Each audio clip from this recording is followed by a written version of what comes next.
chat. What's up, combies? I'm Hannah. And I'm Olivia. And it's time to Kombucha. All right. Another week down. In the books. Wow, what about it? We're just flying through life, aren't we? We really are. Flying through life, flying through episodes. It's all happening. So, anything to report from the week? Ooh, let's see. I got a sweatsuit, finally. We talked about that on an earlier episode, how we were wanting some sweatsuits. And I have finally found one that fits. It's tie-dye. I'm so comfy. That's some good self-care right there. I know. It's so good. What about you? It's been busy, but I'm really excited to chat with our guest today. We are going to be talking about therapy, psychotherapy, talk therapy. They're all focused on working on skills to think about, cope with, work through anything from diagnosed depression to everyday problems. We should probably include a disclaimer here. Neither of us are therapists in any way. Nor is our guest. But we wanted to talk about taking care of yourself first, fostering a relationship next. You want to tell us a little bit about our guest? Oh, this is one of my favorite people, y'all. So, our guest today is Kevin Dwyer. I met him in college. I now work for him. He is an associate at a talent management company, as well as an actor, a singer, a comedian. I mean, he does it all. He's one talented individual, as all of our guests really are. So I think, when kind of spoke with him, we talked about how coronavirus has changed the way people might attend therapy. And this is a topic close to him that he kind of wanted to educate our listeners on more. There's a lot of options with different advertisements popping up online about chatting or over the phone, video calls, text lines, all different therapeutic options during this time. And so he kind of wanted to dive in with us there. And then to the way that going to therapy and taking care of yourself first can foster relationships with other people, be that a romantic partner, a family member. It kind of all goes hand in hand. I think just as therapy has changed in becoming potentially more accessible during the coronavirus, relationships with others have changed too, whether you're sticking to a small bubble, a family unit, a certain group of friends. The dating world has definitely changed, whether people feel comfortable enough to go out on app dates, whether they have moved in with their partner to create that small bubble. And I think also dealing with this shared or similar trauma of the coronavirus and how that's impacted everyone's lives in different ways, dealing with that. Yeah, relationships during COVID. Wow, let's start there, combies. Oh, let's get personal. I got a lot to tell. Let's start with the fact that I feel like my timeline on socials over the past 1 year has been a lot of breakups, a lot of engagements, and a lot of announcements of children being born. Oh no, people are busy, y'all. People have been busy. But the thing about COVID is it really has, like you're saying, if you are in a relationship and you have been spending a lot of time with that person because of quarantine and not being able to see others, or maybe working from home and so does your partner, or whatever the case may be, I think, maybe one of the positive things that will come out of the pandemic is the fact that people have had to decide what they want to do with their time, who they want to spend it with, I think a lot of people have had to force themselves to do some internal work and thinking. And that's certainly affected, I'm sure, people's decisions and what sort of relationships that they want to be in. Definitely. And having all of those introspective talks with yourself or having those talks with people close to you, it's very healthy, I think, to have that line of communication. But I also think it's very healthy to talk to someone outside of that bubble that is a trained, certified professional and can help you navigate those situations that you don't always need to be putting on your partner's shoulders, your friend's shoulders. I think there's a balance in relating to one another, having clear communicative talks, and also seeking help in a professional way. Definitely. Hopefully, a lot of people who have had any sort of, time during the pandemic where they've wanted to reach out have been able to find the resource that they needed with everything transitioning online, like we've said.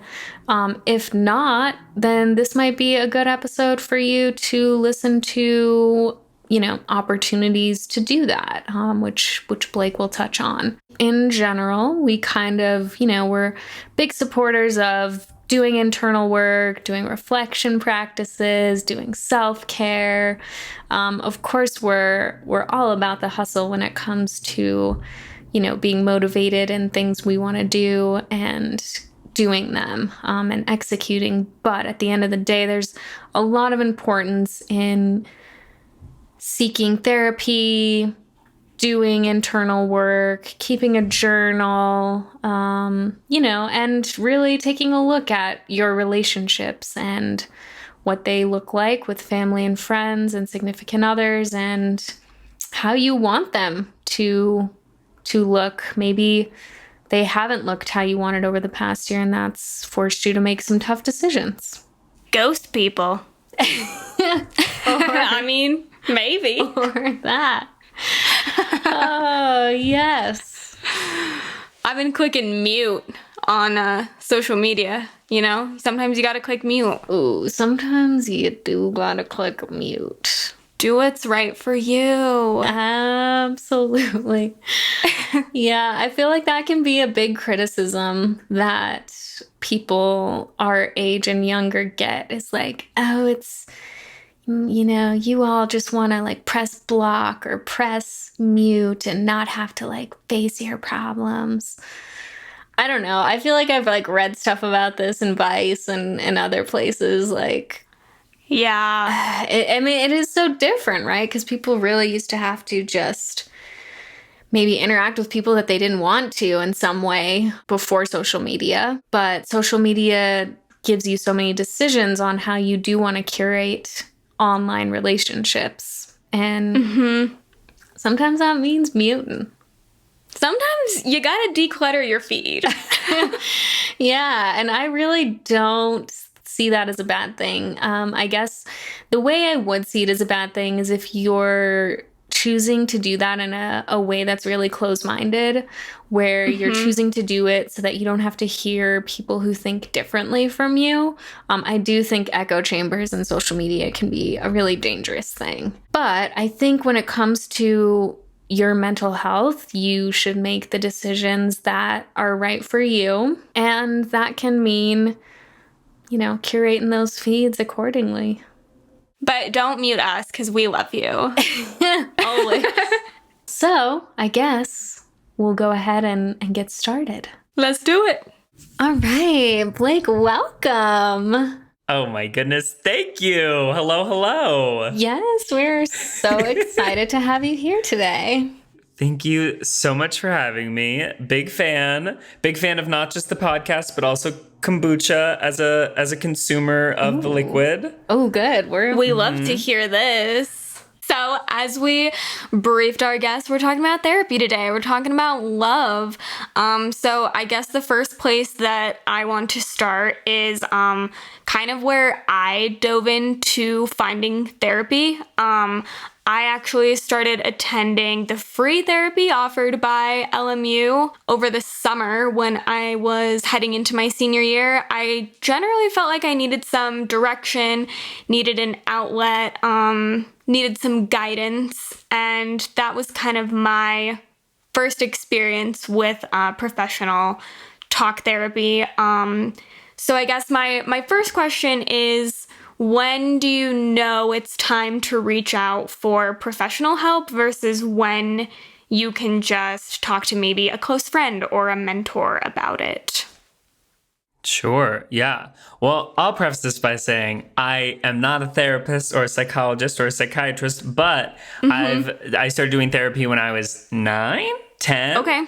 I had anger management issues as a kid, and that's what brought me to therapy. I'm also gay, and definitely as a queer child, there is a lot going on in your mind with what's going on with your body. You're confused. And so I started therapy from a very young age with a multitude of things I felt I didn't know how to express about myself and I needed an outlet for. And so I think that, first of all, this pandemic is a trauma. We've all experienced a huge trauma over the last year and a half. And so I don't think there's a single person who doesn't need therapy right now. I think therapy is a all the time kind of thing. There's never a bad time to be in therapy. And I think that with what we've all experienced and how the world has also changed in terms of accessibility of therapy, whether it's over the phone, video chat, slowly back to in person, there's so much access that I really don't think there's ever a bad time to be in therapy. Yeah, that's good to know, because I think sometimes people think maybe like one incident has to happen or one problem needs to be solved in order to benefit from therapy, when in reality, I think it's a lot more than that. Yeah, totally. And I think we've all lived such crazy, kooky lives with so many stories and so many things have happened to us that you can start when you're 12, but you have 12 years of experience that you haven't maybe talked about in a professional instance and way. And so it's not just a matter of what you're going through in that moment. It's everything that's led up to that point and how you've gotten there. That's also important to talk about and bring up with someone. Definitely. And all that to say that, you know, if you are someone who did experience some sort of recent trauma or event that has you, you know, considering, it's still a good time for you. It's always a good time. I like to think of therapy as a release for not just myself, but for my support group, for my friends, for my boyfriend, for my parents. I am taking it upon myself to speak with someone who doesn't know me outside of what I tell them in therapy. I'm giving myself a safe space. And I'm also removing a bit of that, you know, stress or strain or need that I've relied on my parents for a very long time. I rely on my boyfriend for a very long time. It's not just healthy for me, it's very healthy for my relationship with my boyfriend to be able to talk about my problems with him with someone else in a constructive way, you know? Yeah, definitely. And having, I guess, that healthy mindset for yourself and like tools for yourself so that when you do enter maybe a tense situation, you have that to help handle it.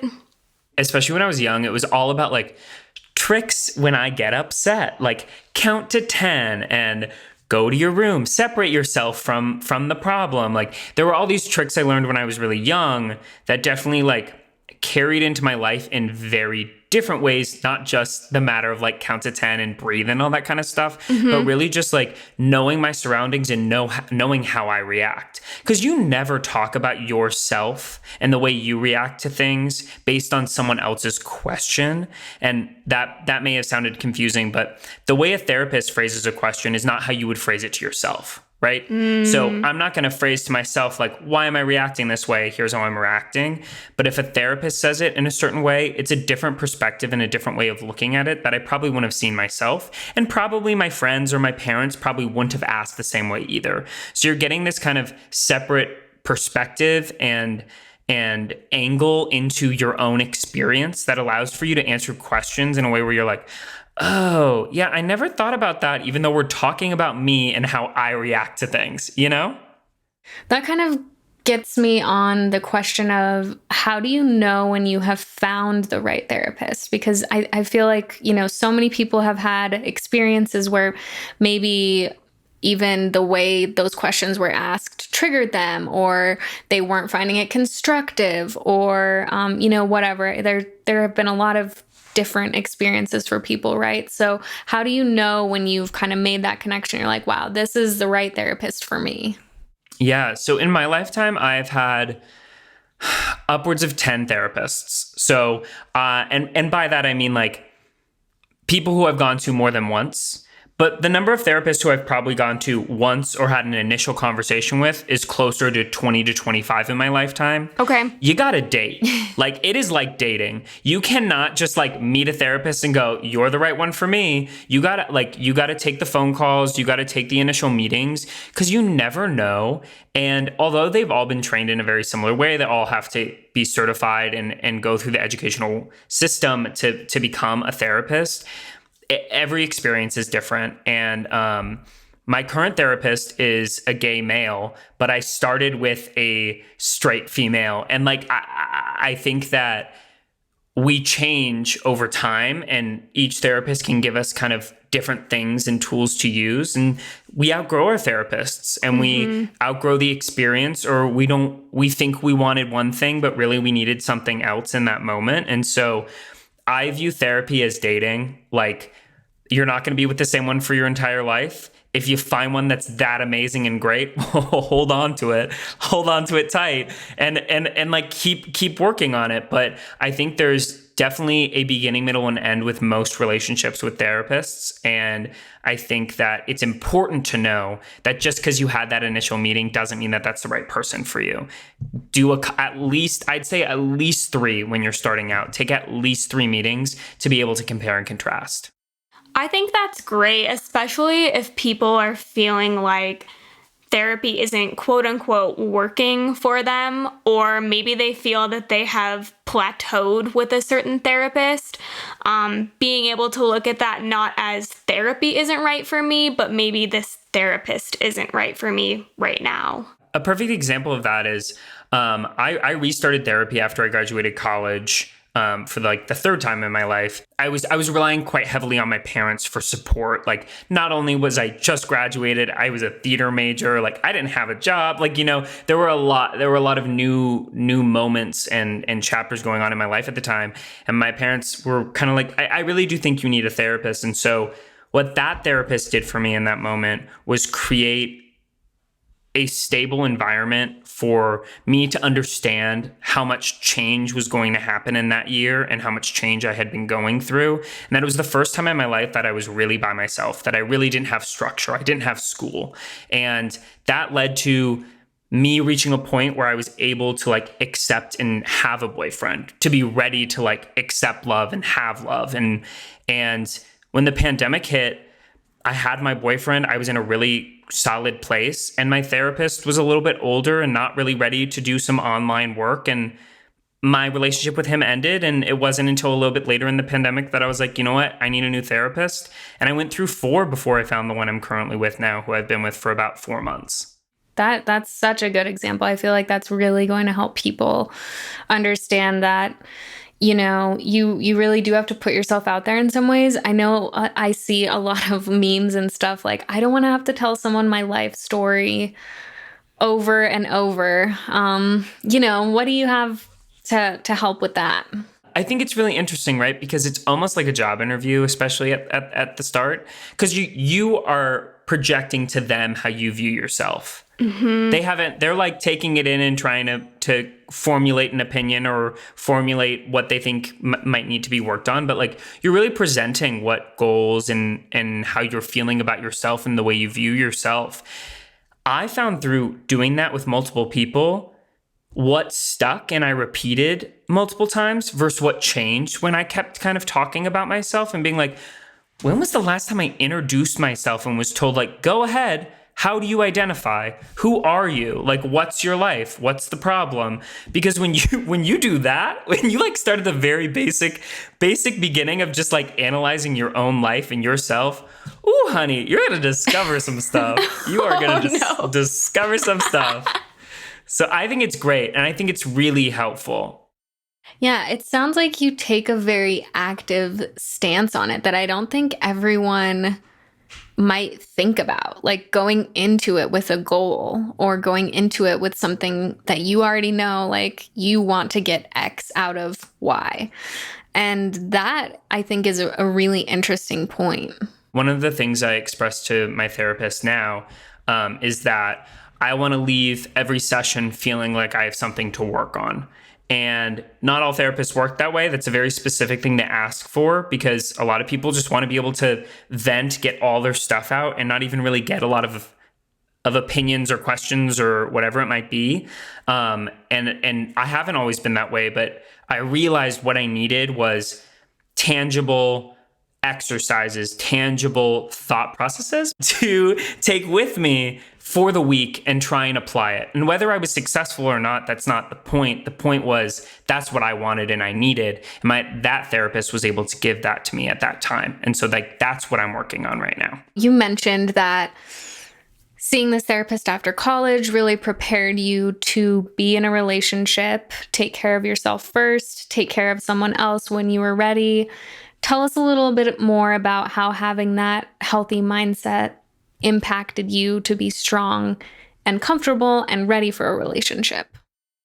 So that was like a 2-year process. And I have to say that was definitely one of those examples where it's like you start to talk about past things and you don't realize what the past has done to you and how it's affected you and put you where you are today. And so I hadn't realized that I had been through a very traumatic experience in terms of love and in terms of relationship with people who were abusive to me. I wasn't aware that the power dynamic of our situation had impacted me in such a way that it warped my view and opinion of my own self-worth and value, as well as what I wanted in a partner and what I thought I needed in life. And forever, I just like wanted someone. It didn't matter who it was. It was just like, I just need someone, right? Like I need someone near me to call mine and them to call me theirs and to bring home to Christmas. Like that's what I needed. A holiday. And a holiday, yes. But it wasn't until I was able to unpack a lot of that previous trauma and understand what I had gone through was not my fault. Mm-hmm. And it wasn't on me. And I had to understand that and recover from that before I could like accept love from another person and be open to giving love to another person in the way that I have with my current boyfriend, Peter, who's my boyfriend. Not that I'm looking for another one in the future, but with Peter, who I love very, very much and have had such an amazing journey with. And the way in which we've fallen in love, nowhere near anything I thought it would be. It happened the way it shouldn't have. And in your mind, you meet someone and they turn around and their hair is in the wind and you're like, oh my God, a moment, like fall in love, right? Yeah. Peter and I met at a gay kickball tournament.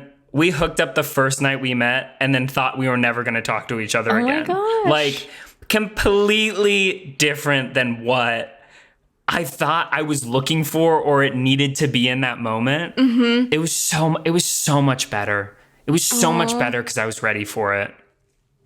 That's amazing. First of all, thank you for being vulnerable and sharing that, because I think it's really valuable for people to hear. I think what stands out to me is that you had that discovery process with a therapist where you were starting to realize those instances from your past, and then you touched on having a healing process before you were ready for that. I think that's really good to think about, that it might take a lot of time in some instances, first of all, to realize what may be holding you back or influencing you. and then to merge your way into recovering, building up strength, building up trust, building up vulnerability even. I think in the entertainment industry, right, it's a 10-year long game. Like, you just got to keep going and you can't stop, and just time. It just takes time. Mm-hmm. And like, that's not what anyone wants to hear. Everyone wants to like have one audition, book it, become like a huge success. And that would be great. But it's the same with therapy, love, life. It's the same with all these things. Like, it just takes time, and as much as you want it to go by quickly, like, it just can't. Like, you have to let yourself have the time to heal, to process, to understand, and to just go through the motions of it, because without it, I don't think we grow as much as people. And although time makes it feel like we're not growing as quickly, when I look back 3-4 years ago, like, I'm like, ooh, wow. Yeah. Like, wow. What a change I've had in my own perspective of myself and my own view of who I am. And yeah, I love it. I love it. I love therapy. I love being able to talk about myself critically and analytically, and looking back on it makes me really proud and happy. Well, our final question for you in this segment is, what's your favorite kombucha flavor? Dragon fruit. It's dragon fruit something, and it's earth. Oh my God. This is so sad, right? I'm like, I love kombucha. Can I remember the name of it? Nope. Can I remember the flavor? Nope. The company also has Apple Crisp is one of the names of the flavors. It's earth balance, earth something. Dragon fruit. Final answer is dragon fruit. I love dragon fruit. Accepted. We're going to have to look for this one because I have not tried it. All right, sweet and spicy time. One of our favorite parts of every episode, getting to ask our guests a sweet or spicy question. Olivia, take it away. Blake, sweet or spicy? Oh, sweet. Sweet. I know. I feel like it's a very vanilla answer, but I'm a sweet kind of guy. I feel like I give off sweet energy. I like sweet things. I don't like spicy things. I like to think I like spicy people, but for the most part, I'm not great with spicy. I'm a very type A kind of individual, so I'm gonna strongly say sweet. Okay. You're in a gas station on a 36-hour road trip. This is the only gas station you will be able to go to that has food. You have 1 minute to grab the snacks and drinks you want. What are you grabbing?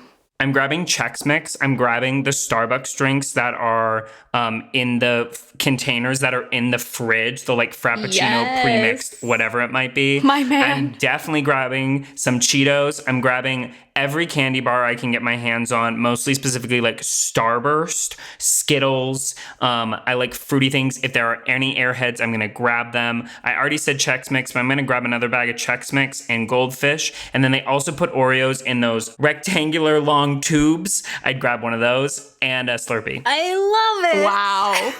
Wow. A feast. And you're so fast. I don't know if that was a minute, but I decided to take it as I needed to say it in a minute. Honestly, that made it better. I was on the edge of my seat. Me too. What is he going to say next? I do love that you consider Starburst a candy bar. Yeah, I mean, like, it is in the shape of a bar, and like it's in the candy section, you know? I will forever think of it that way. I mean, I walked right past the sunflower seeds, you know, I saw the Takis, like, I'm visualizing me in a gas station, and I'm like, no, I need to get what I need to get. It's gonna happen, we're gonna go.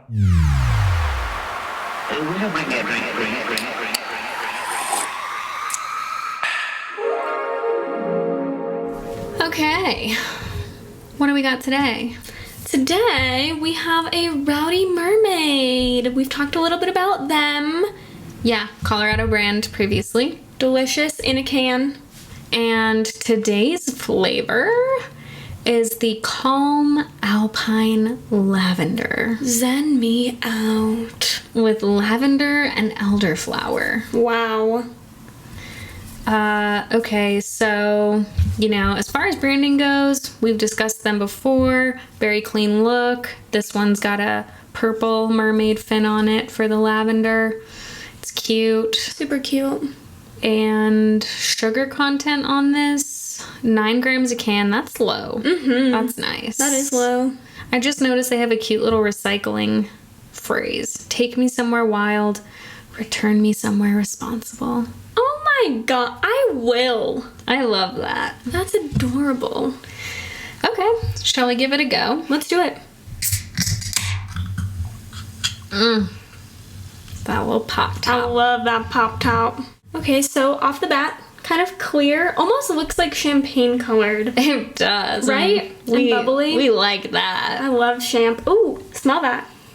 Oh, it's got a floral, a nice floral. Elderflower, right? Yes. Mm-hmm. Elderflower. That definitely comes off. So a very nice, sweet, crisp smell. Mm-hmm. Not much sediment. Clear. Very flavorful. And kind of a lot of flavors happening here. Yeah. From start to finish. I'm going back It's one in. of those. I don't really know what I'm tasting, but I do like it. I get a floral start and finish, and I'm not really sure what happens in the middle. Something almost sour. I could see that, but Not- in a good way. Yeah, exactly. Not where you're like with your mouth, Yeah. Where you gotta Yeah. make a fish face. It's not like that. Right. I dig it. I really like it. I would do... Oh, the other thing I want to say about this, it's very light. That's true. Kind of light, refreshing, crisp, as you mentioned, even with the scent. Yeah, the other day I realized we hadn't talked much about whether or not they feel light or heavy, and this one is very light, which I like. I can imagine sipping this for the day and just feeling like refreshed. Yeah, the zen, like you kind of said at the beginning. It fits. So 4 out of 5 for me. You? Yeah, I would go 4 out of 5. I think that's accurate. All right. So there you have it, folks. The Rowdy Mermaid Calm Alpine Lavender. Special thanks to Gold Threads Audio for music and audio production. Check out goldthreadsaudio.com for all your podcast, music, and sound needs. It's actually a really cool website. This has been an On the Run Media production. All reviews are strictly independent opinions of our hosts and guests. Make sure to like, review, comment, and subscribe on iTunes, Spotify, YouTube, or wherever you listen to podcasts. And let us know your favorite part of the episode in the comments and on the gram. I'm at Blonde on the Run. I'm at Olivia. We'll see you next time, combies. Bye.